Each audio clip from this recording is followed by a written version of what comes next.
할렐루야. 주 예수 그리스도의 이름으로 문안드립니다. 오늘은 요한이 직접 본 예수님의 영광의 모습, 계시록 1장 10절로 17절의 내용입니다.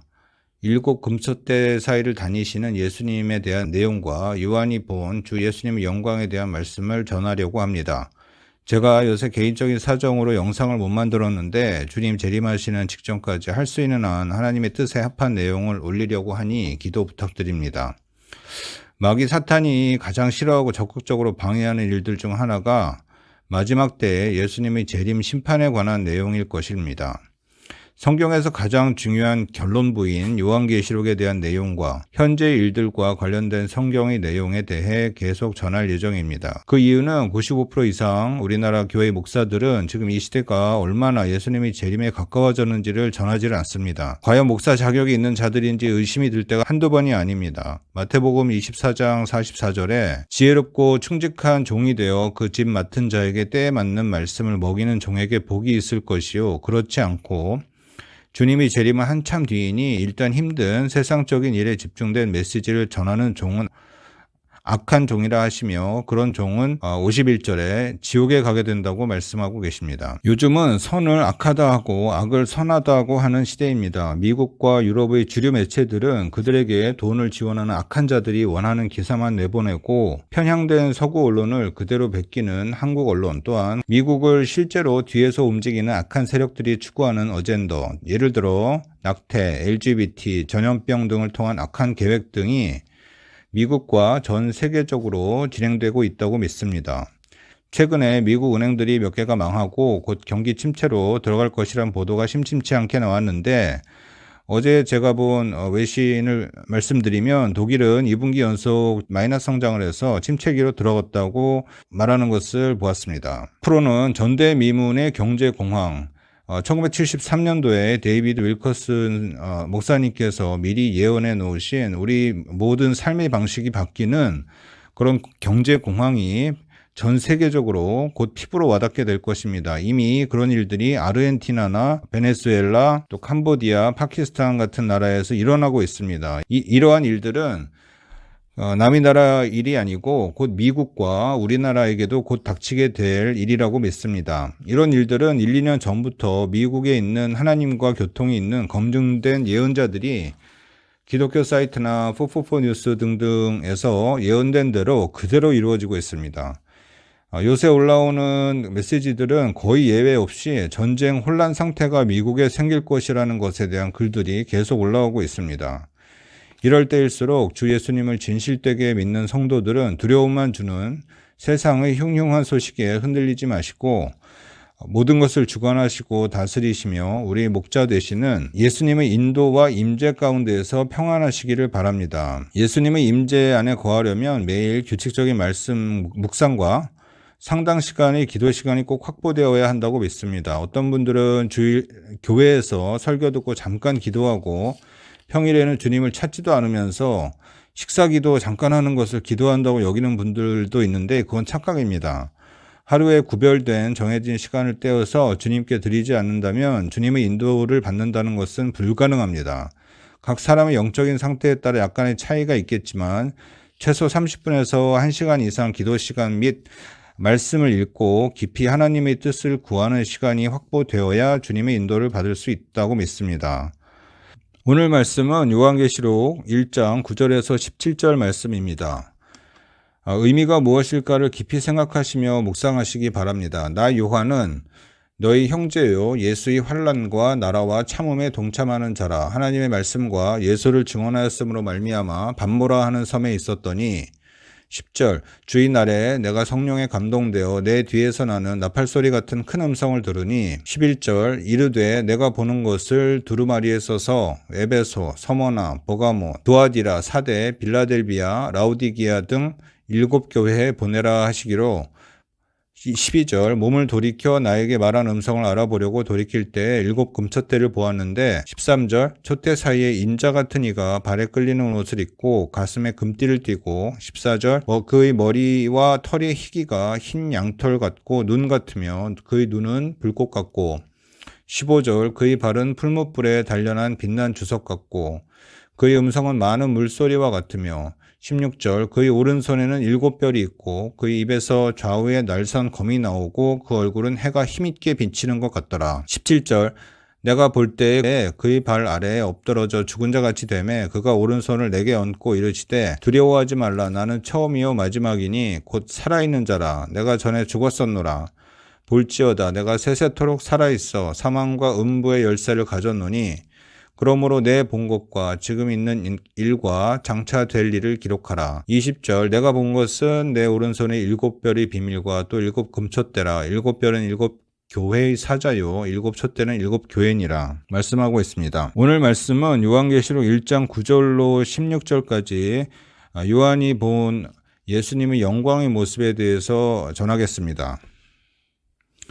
반모섬은 지금의 터키 지방의 서부 해안에서 약간 한 100km 정도 떨어져 있다고 하던데 섬입니다. 범죄자들을 유배보내는 섬이었는데 요한이 그 섬에 유배되어 있었던 상황에서 예수님의 영광의 모습을 보면서 주의 날, The Day of the Lord, 여호와의 날에 대한 그런 계시를 받은 것이 요한계시록입니다. 미국이나 중동의 이슬람 나라, 이스라엘 등에서 특히 정통 랍비들도 기적적으로 꿈이나 환상이던 또는 신비한 방법으로 예수님을 만났던 사람들이 간증을 들어보면 거의 공통적인 부분이 많습니다.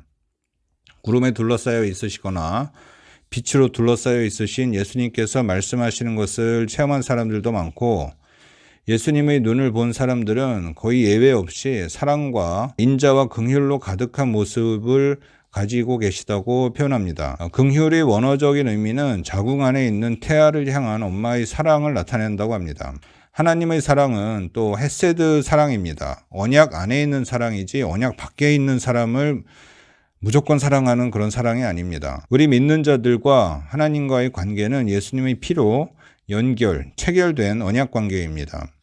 하나님의 언약 말씀 밖에서 자기 정욕대로 살고 하나님을 대적하는 사람들은 하나님의 심판을 맞이하게 됩니다. 한 길을 걸어가는 사람들을 향한 하나님의 마음은 근심과 분노 또 회개하고 돌이키길 바라는 안타까운 마음이실 것입니다. 저도 개인적으로 예수님을 영접하고 거듭나서 하나님의 자녀가 된 지 거의 30년이 다 되어 가는데 그동안 비전이나 꿈으로 서너 차례 예수님의 영광의 모습을 살짝 보여주신 적이 있습니다. 1997년도에 지금 있는 분당의 만나교회에서 지금 소천하신 김우영 목사님께서 부활절날 설교하실 때 목사님 머리 약간 위쪽으로 2명의 천사들이 활동하는 모습과 또 목사님 뒤에 목사님보다 5배는 더 커 보이는 예수님의 영체를 보여주신 적이 있는데 머리는 어깨까지 내려와 있고 입을 통해서 무언가를 계속 말씀하시는 모습이 보였었고 성전 전체로 아지랑이 아니면 액체 같은 무언가가 전체로 쫙 퍼져나가는 모습을 한 20초 정도 보여주셨습니다. 그 모습을 볼 때 너무나도 위엄 있고 거룩하신 모습에 진짜 깊은 감동을 받았던 기억이 지금도 생생합니다. 얼마 전 기도 시에 예수님의 눈은 사랑과 긍휼, 용서, 연민, 자비, 죄에서 돌이키지 않는 자들에게는 안타까운 마음과 근심하는 마음으로 가득 차 계시다는 것을 알게 해주셨습니다. 오늘 말씀인 요한계시록 1장 9절로 16절은 사도 요한이 서기 95년경에 거의 90세가 넘은 나이에 예수님을 본 모습을 묘사하고 있습니다.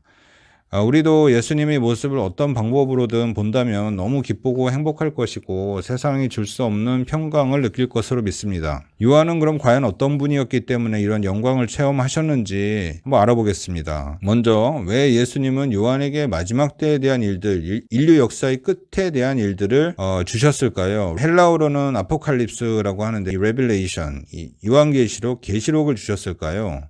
그리고 다른 제자들도 있었는데 왜 제자 요한에게 성경의 가장 중요한 결론부의 메시지를 주셨을까요? 한번 생각해 보시기 바랍니다. 저희 결론은 누구보다도 예수님을 사랑하고 경외하고 깊이 체험적으로 알았던 분이었기 때문이었다고 믿습니다. 여러분은 예수님을 사랑하고 경외하십니까? 예수님에 대한 사랑은 아가페 사랑으로 고린도전서 13장에 나오는 사랑은 오래 참고 온유하고 시기하지 아니하고 자랑하지 아니하고 교만하지 아니하고 자기 유익을 굳지 아니하고 불의를 기뻐하지 아니하고 진리와 함께 기뻐하고 모든 것을 참으며 모든 것을 믿으며 바라며 견디느니라. 믿음, 소망, 사랑은 항상 있을 것인데 그 중에 제일은 사랑이니라 라고 말씀하신 그 내용의 아가페 사랑입니다. 자기 유익이 될 때만 좋아하는 세상 사람들이 사랑을 말씀하고 있지 않습니다. 예수님의 제자는 12명으로 3년 반 공생의 기간 동안 따라다녔지만 그 중에 핵심 중에 핵심, 이너서클이라고 하죠. 핵심 수제자는 베드로와 야고보와 요한이었습니다. 요한은 주 예수님께서 AD 26년경부터 3년 반 공생에 사역하시는 동안 항상 예수님 최측근으로 따라다녔었고 2000년 전 당시에는 대부분 문맹으로 헬라어 등을 모를 때 성경의 요한복음, 요한 1, 2, 3서, 또 요한계시록을 썼다는 것은 그만큼 엘리트 교육을 받은 상류층 사람이었음을 암시하고 있습니다. 십자가형을 받으시는 동안에도 다른 제자들은 도망가서 멀리서 바라보았지만 계속 옆에서 따라가며 십자가에 달리셨을 때에도 바로 그 밑에서 자리를 지켰던 신실한 주님의 제자였습니다. 예수님께서 피를 다 쏟으시며 돌아가시는 모습 등을 다 보았고 가상칠언 등 말씀하시는 것을 다 들었었고 또 무덤에 묻히시는 모습, 부활하셔서 하신 말씀 등을 다 들으셨고 이후에 예루살렘 교회의 설립과 핍박 또 지금 시리아 안디옥 교회에서 이방인들에게 복음이 전해지고 사도 바울 등이 왕성히 활동할 때 동역했으며 서기 64년도에 네로 황제가 로마시에 불을 지르고 기독교인에게 그 누명을 뒤집어 씌워서 죽이고 박해하는 모습도 보았을 것이고 서기 66년경에 이스라엘 민족이 그때 가장 강성하게 일어나고 있던 세계 최고의 로마 제국에 반란을 일으키며 3년간 전쟁을 치르며 유태인 자기 민족이 철저히 파괴되는 모습, 죽어가는 모습을 마음 아프게 바라보았었을 것입니다. 서기 70년도에 예루살렘 성전이 로마의 디도 장군에 의해서 철저히 파괴될 때 그 모습도 목격했었을 것입니다. 그 이후 지금 터키 지역인 소아시아의 교회에서 사역을 하셨고 90세가 넘어서 반모섬에 유배되어 있을 때 이제 이 세상에서의 삶을 마무리하는 시점에 요한의 영혼이 최고조로 성숙해 있을 때 받은 말씀이 요한계시록입니다. 요한계시록은 이제 더 이상 닫힌 책이 아닙니다. 지금 마지막 때 중에 마지막 때 인간의 죄악이 최고조에 달해 있을 때 우리 눈앞에서 2000년 전 요한계시록에 예언하셨던 일들이 펼쳐지고 있습니다. 이제 남은 것은 휴거, 주님의 공중 재림과 지상 환란기가 남아 있습니다. 요한계시록을 제대로 이해하려면 구약의 계시록이라고 하는 다니엘서와 에스겔서 37장 이후의 일들을 잘 이해를 해야 됩니다.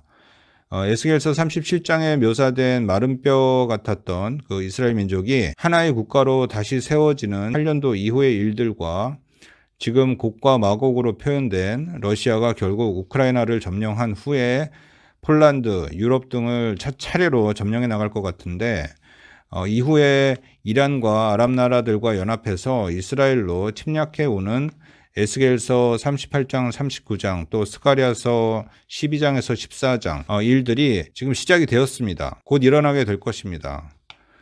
또 신약의 마태복음 24장, 25장, 또 누가복음 23장 등을 같이 종합적으로 이해해야지 요한계시록의 내용들이 모자이크 퍼즐처럼 맞춰지게 됩니다. 마태복음 24장 초반부에는 제자들이 이제 예수님이 예루살렘에 오셨으니 왕 위에 오르시면 나에게도 장관 자리 하나 주시겠구나 하며 당시 최고의 건축물 중 하나였던 헤롯 성전을 보며 의기양양했습니다. 그래서 예수님께 자랑을 하는 모습이 나옵니다.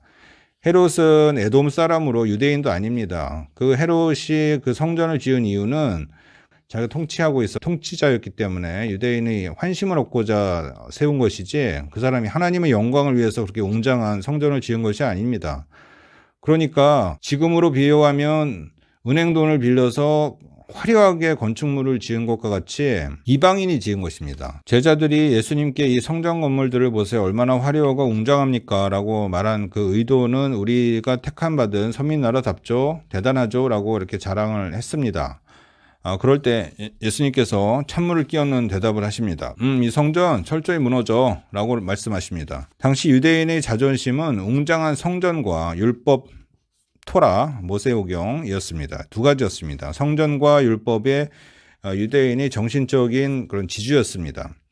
그런데 영원할 것 같았던 성전이 흔적도 없이 사라진다는 말씀을 그들은 듣고 아마 충격을 받았을 것입니다.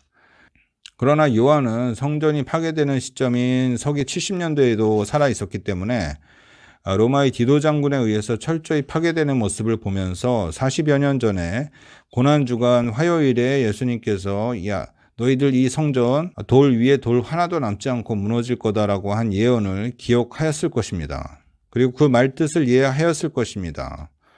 우리가 믿는 신앙, 믿음의 실체는 외형적인 건물이 아닙니다. 외형적인 것이 아니고 내적인 것, 영적인 것입니다. 현재 우리나라에도 웅장한 교회 건물들이 많이 있고 마치 그것이 자신이 믿음으로 지어졌고 나는 천국에서 상급이 클 것이다 라고 착각하는 사람들이 참 많습니다. 적그리스도 체제가 되면 우리나라도 전쟁이 날 것인데 그 건물들이 온전할 것이라고 보십니까? 우리나라도 분명히 북한에서 핵무기를 대도시에 와장창 떨어뜨리면서 침략을 할 것 같은데 그때는 흔적도 없이 사라지게 될 것입니다.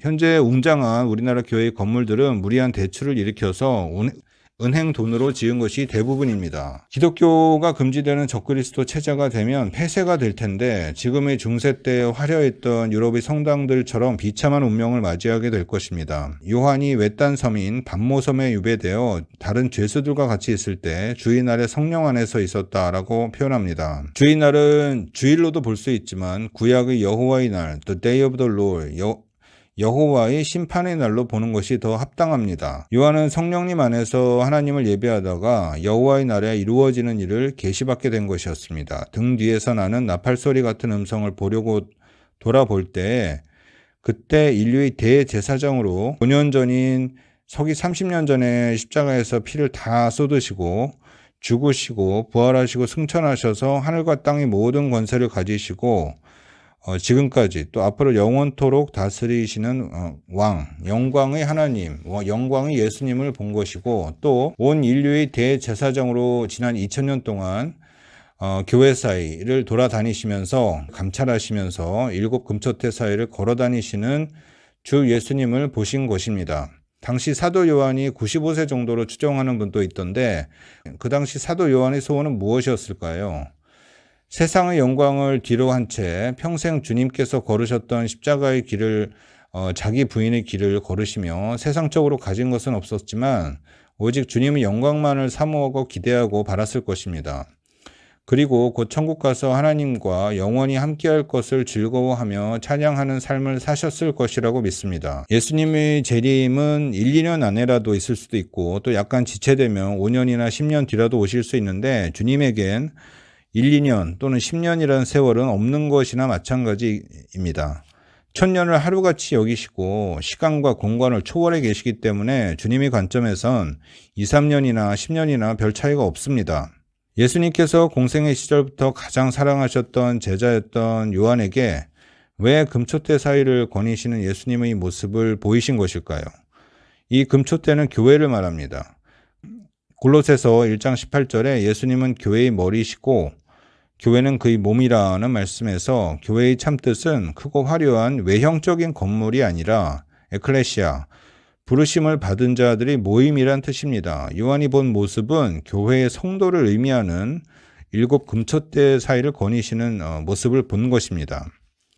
2000년 전 당시 초대교회 시대에는 지금처럼 예배당 건물이 전혀 없었고 가정집에서 믿는 자들이 모였었고 두세 사람이 내 이름으로 모인 곳에는 나도 그들 중에 있느니라 하신 말씀처럼 금초대 사이를 거니시는 예수님이란 그 표현은 정확히 말하면 성도들 개개인의 영혼 속에 임재하시며 거닐고 계시는 모습을 보신 것입니다. 이후에 나오는 지금의 터키 동부 지역에 있었던 에베소 서머나 교회 등 7교회의 주인으로서 교회 성도들의 영혼의 상태가 어떤지, 영적인 상태가 어떤지 정확히 보고 계셨던 것입니다. 지금도 예수님께서는 우리 영혼과 믿음이 어떤지 정확히 아십니다. 예수님과 오래 동행하시며 기도와 말씀을 통해 예수님과 함께 하셨던 분들도 있을 것이고 또 아니면 주중에는 거의 기도나 말씀, 묵상 없이 주일에만 간신히 교회 나가서 예배 봉사 활동을 하는 분들도 계실 것입니다. 요한계시록 2, 3장에 나오는 내용들을 보면 예수님께서는 어떤 신앙을 원하시는지 그 기준을 알 수가 있습니다. 예수님이 칭찬을 받고 기뻐하심을 입은 교회는 두 교회밖에 없는데 서머나 교회와 빌라델비아 교회입니다.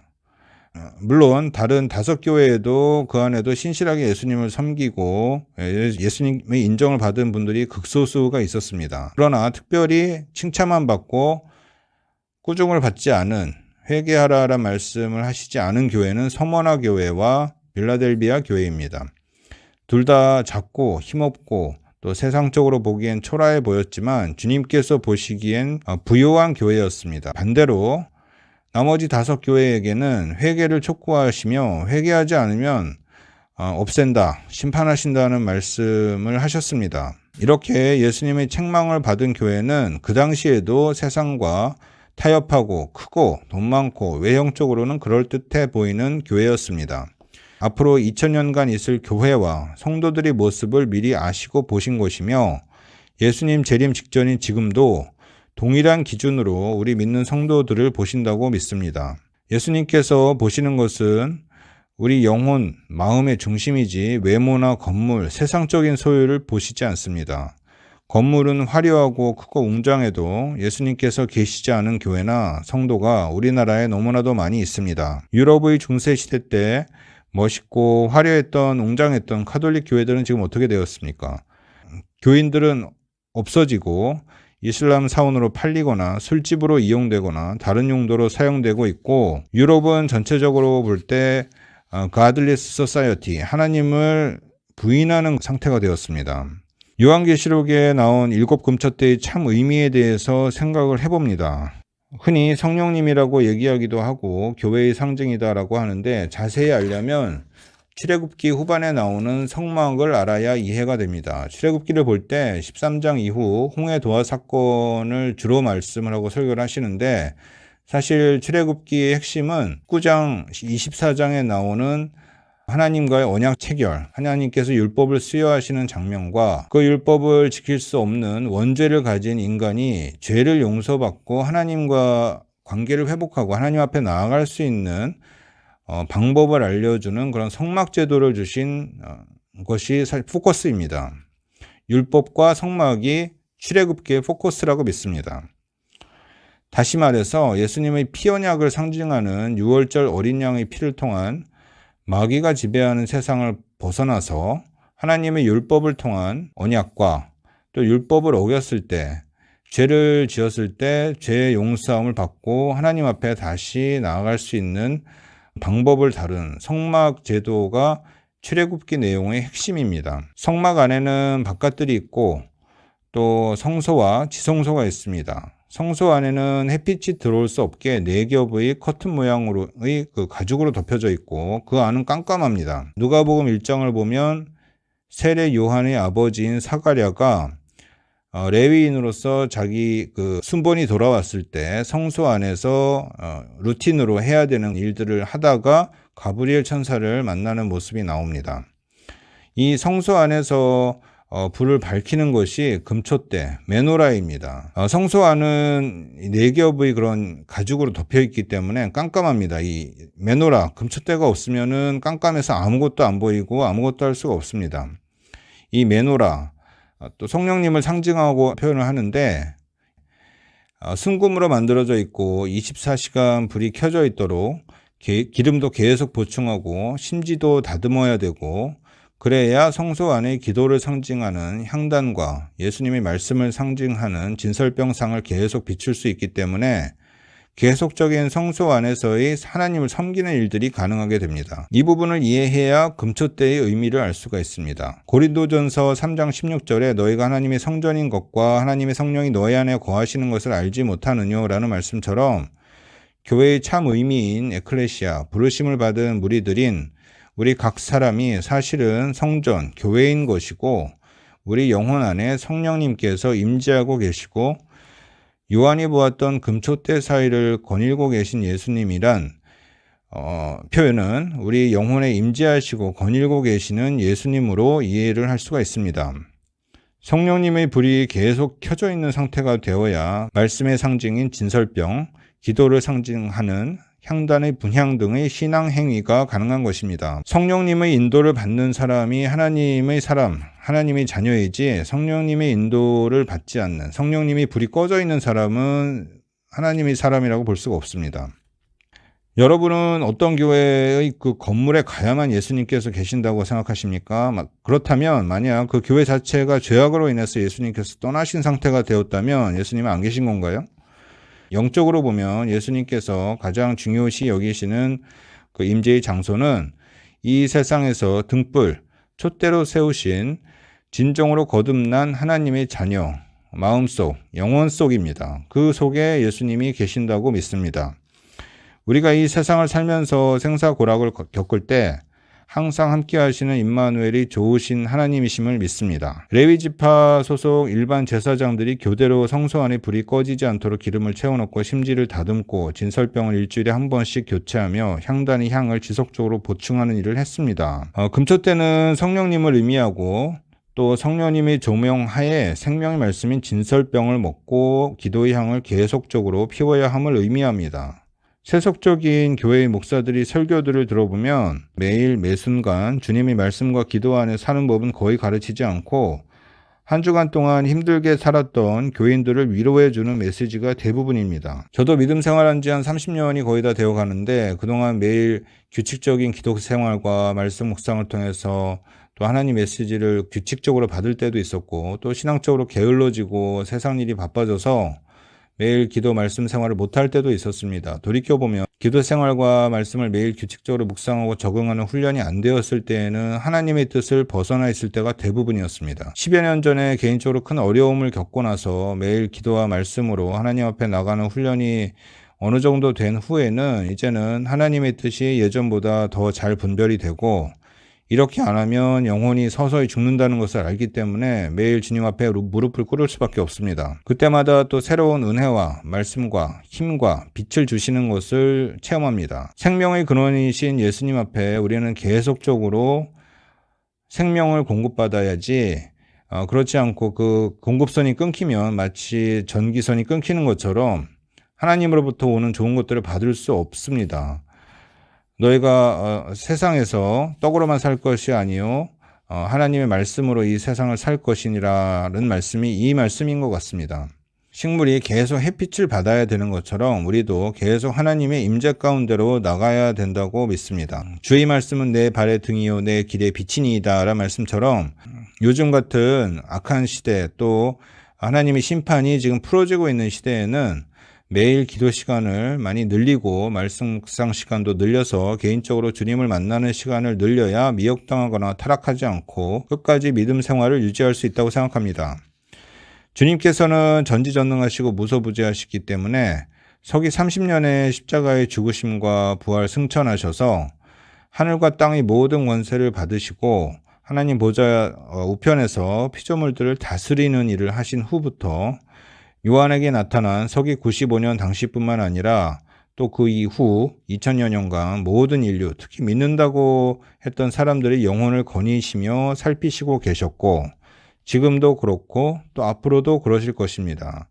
2000년간 있을 교회의 상징인 요한계시록 2장 13장에 나오는 교회에 대한 주님의 평가는 시공을 초월한 하나님의 기준입니다. 계시록 2장 3장을 보면 우리도 나중에 이 세상에서의 삶이 끝난 후에 예수님 앞에 섰을 때 이런 기준으로 평가를 하시겠구나를 알 수 있습니다.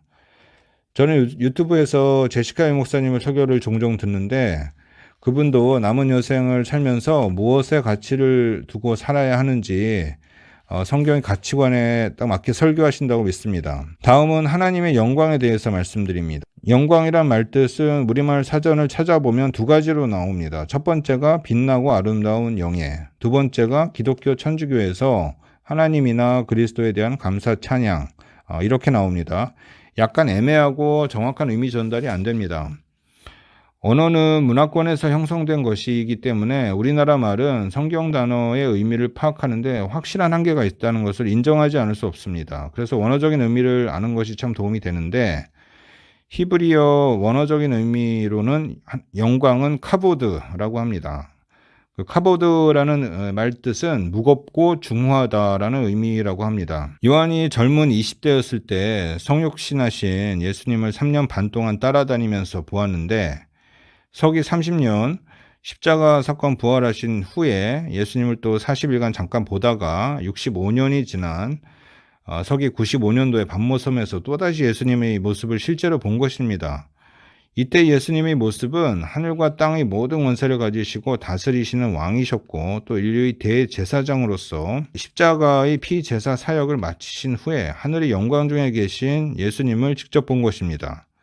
그런데 그 앞에 죽은 자같이 엎드러져 두려워하고 있었다는 모습은 참으로 인상적입니다. 예수님 공생의 시절에는 항상 예수님 바로 옆에서 가슴에 머리를 대고 예수님이 심장 소리를 들으면서 그렇게 가깝게 지냈던 요한인데 승천하신 후에 예수님의 모습을 봤을 때는 그 앞에서 그냥 거꾸러질 수밖에 없는 그런 그 영광의 무게, 그 중후함을 느꼈기 때문에 그 앞에 두렵고 떨리는 마음으로 쓰러질 수밖에 없었던 것입니다.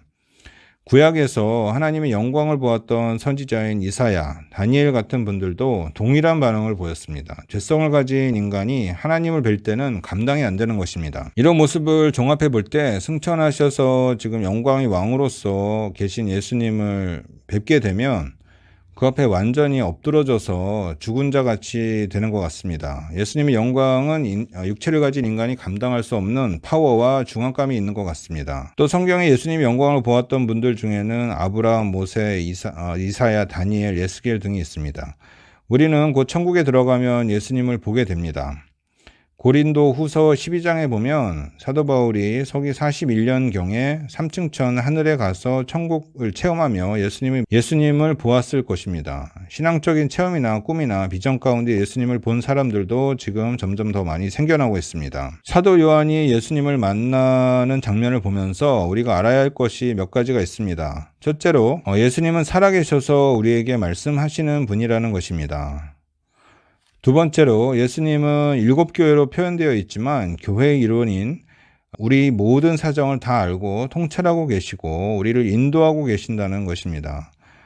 7교회의 그 서론부 말씀을 항상 보면은 내가 너의 사정을 다 안다. I know all the things you do 라고 표현되어 있습니다.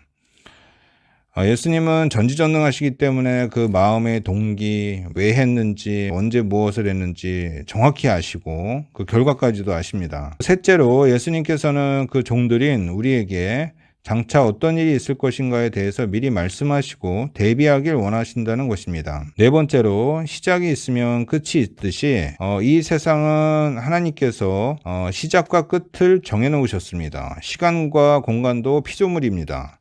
이 시간과 공간 안에 사람이 살고 있는 것이고 이 시간과 공간 안에 살고 있는 이 세상 또 그 안에 살고 있는 우리 인간들 이 모든 것들이 끝이 있습니다. 전 시간에 다루었던 예수님에 대해서 표현할 때 나는 알파요 오메가요 시작과 끝이라 처음과 나중이다 라는 표현들이 자주 나오는데 시작하신 분도 예수님이고 끝내시는 분도 예수님이란 말씀이고 그렇기 때문에 우리는 어떻게 시작이 됐고 어떤 과정을 거쳐왔고 어떻게 끝날 것인지를 알고 계시기를 원하신다고 믿습니다. 이사야서 40장 말씀에 너희 인생들은 풀과 같고 너희 모든 영화는 풀이 꽃과 같다라는 말씀을 하시면서 너희는 유한한 존재다. 시간과 공간이 있는 끝날 수밖에 없는 그런 유한한 존재다라고 말씀하고 계시는데 오직 하나님만이 시작과 끝이 없으신 영원한 영역에 거하시면서 영원하신 분이십니다. 그렇기 때문에 우리를 시작과 끝이 있는 세상 안에 일단은 제한을 해 놓으셨다가 예수님을 잘 믿고 예수님의 언약 안에 산 사람들은 영원한 하나님의 나라, 또 시작과 끝이 없는 영원한 하나님의 나라에서 하나님과 기쁨과 행복 가운데 살 수 있도록 인도하시기 위해서 이 세상의 끝을 알리시는 것입니다. 이제 이 세상은 주님이 정하신 끝을 향해서 거의 다 왔습니다. 종착점 터미널로 왔습니다. 인간의 죄악을 이제 가득 찼고 이 죄악에 대해서 하나님께서 심판을 하셔야 하나님의 나라, 새로운 나라가 도래하게 됩니다. 2차 대전 이후에 미국 주도의 그 세계 질서가 지금 많이 무너졌고 또 미국도 지난 20년 동안 굉장히 많은 죄악을 범했습니다. 전쟁도 많이 일으켰고 또 무고한 사람들도 많이 죽이고 또 지금 미국 여러 부분들이 많이 무너져 내리고 있습니다. 미국은 세상 나라의 대표 국가였고 또 하나님께서 기독교 가치관으로 세우신 국가였는데 마치 구약 이스라엘과 같은 그런 언약 국가였는데 이제 완전히 언약을 벗어난 모습을 사회 곳곳에서 볼 수 있습니다. 물론 그 안에 신실하게 하나님을 믿는 극소수의 남은 자들도 많습니다. 훨씬 많습니다. 우리나라보다는 훨씬 많은 것 같습니다. 그러나 사회 전체적으로는 미국이 하나님을 등진 상태가 되었기 때문에 미국에 지금 심판이 임하고 있는 것이고 미국이 무너지면 우리나라는 순식간에 무너집니다. 이런 상황을 통해서 하나님께서는 우리 인간들이 사랑하고 추구하고 갖고자 원하는 돈, 권력, 세상적인 그런 욕심들, 이런 우상들이 무너지고 우리가 하나님보다 더 사랑했던 것을 내려놓길 원하시는 것이라고 믿고 있고 또 전심으로 하나님을 따를 때 우리는 비로소 요한 같은 하나님의 마음에 합한 자가 될 수가 있고 이런 분들이 가는 곳이 천국이라고 믿습니다. 그래서 이제 이 세상의 끝이 다가왔을 때 우리 신앙을 정비하고 하나님 앞에 겸비한 자세로 어린아이들이 부모를 전적으로 의지하듯이 이제는 하나님을 전적으로 의지하면서 앞으로 있을 어려운 일들을 하나님의 지혜와 또 하나님의 인도로 또 하나님의 보호하심으로 극복해 나가며 무사히 천국까지 입성하는 하나님의 자녀가 되시길 예수님의 이름으로 기도합니다. 감사합니다.